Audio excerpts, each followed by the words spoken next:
এই যে আবার গৌরী কিচেন থেকে এসে গেছি, আপনাদেরকে মাছ রান্না করে দেখাবো। বোয়াল মাছ এবং পাবদা মাছ, এই মাছ দুটো একসাথেই করব।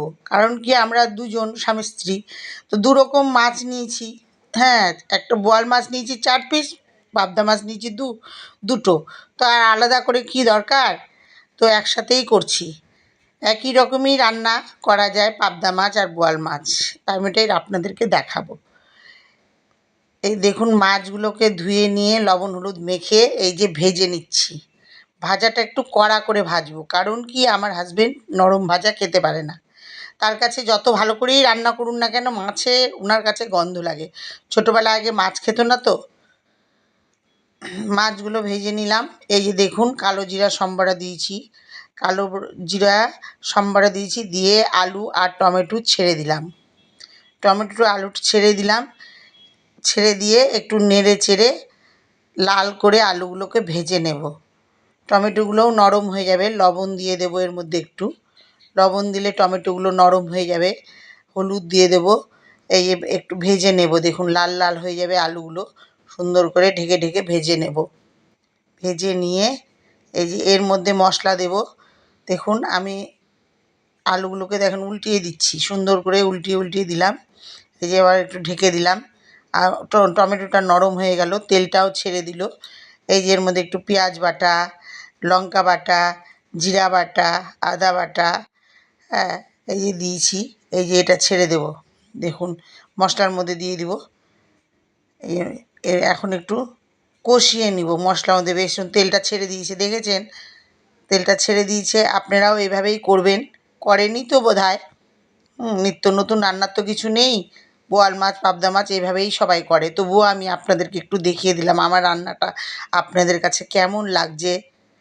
হ্যাঁ, রান্নাটা করবেন এবং গরম গরম ভাতের সাথে খাওয়াবেন, সবাইকে খাওয়াবেন, আপনারাও খাবেন। দেখুন পেঁয়াজ বাটা দিলাম, আমি পেঁয়াজ বাটাটা একটু পরে দিয়েছি।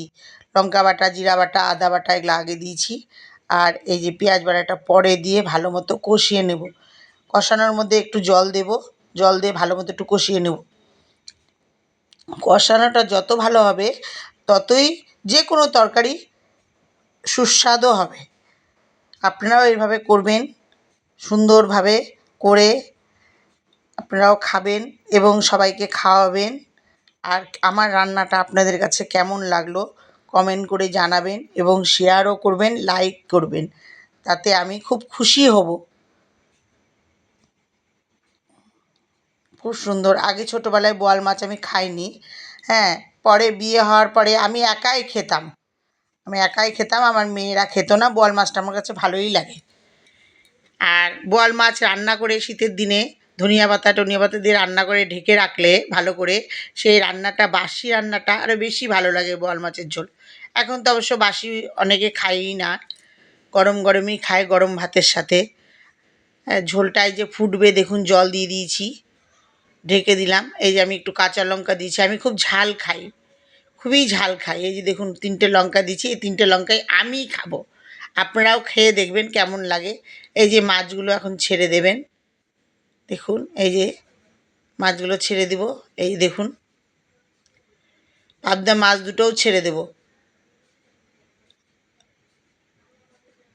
আর এই ঝোলটার মধ্যে একটা সুন্দর জিনিস, মানে বাটা দিলে, মানে কালো জিরা বাটা দিলে, সুন্দরভাবে বাটাটা দিলে ওই মাছের ঝোলটা আরও বেশি ফ্লেভার হয়, সুস্বাদু হয় এবং ভালোও লাগে, টেস্টফুল হয়। মোট কথা টেস্টফুল হয় এই ঝোলটা। এই যে কালো জিরা আমি এই যে বেটে নেব, একটু সামান্য অল্প কালো জিরাটা বেটে নেব, খুব বেশি না। বেটে নিয়ে আপনাদেরকে বাটাটা দেখাতে পারলাম না, একা একা ভিডিও করি। এই যে বেটে নিয়েছি, বেটে নিয়ে এখন এই কালো জিরে বাটাটা ঝোলের মধ্যে দিয়ে দেবো নামানোর আগে। দেখুন আপনারা, আমি আবার সুপারির খোল ইউজ করি, হাত ইউজ করি না বাটনাতে। মিক্সি তো কম ইউজ করি, আমি বাটা মশলাই বেশি পছন্দ করি। এই দেখুন এই যে কালো জিরা বাটাটা দিয়ে দিয়েছি। এখন ঝোলটা ফুটে যাবে, ফুটলে পরে আপনারা এভাবে করবেন, খাওয়াবেন। কেমন লাগলো আমার রান্নাটা? বাই বন্ধুগণ, রান্নাটা যদি আপনাদের কাছে ভালো লাগে শেয়ার করবেন, একটু লাইকও করবেন, কমেন্ট করে জানাবেন রান্নাটা কেমন লাগলো আপনাদের কাছে, আমার রান্না কেমন লাগে আপনাদের কাছে। জানি না ভাই, সবার রান্নাই তো আমার কাছে ভালো লাগে, কিন্তু এটা আমার নিজস্ব রান্না, নিজের মতোই রান্না করি।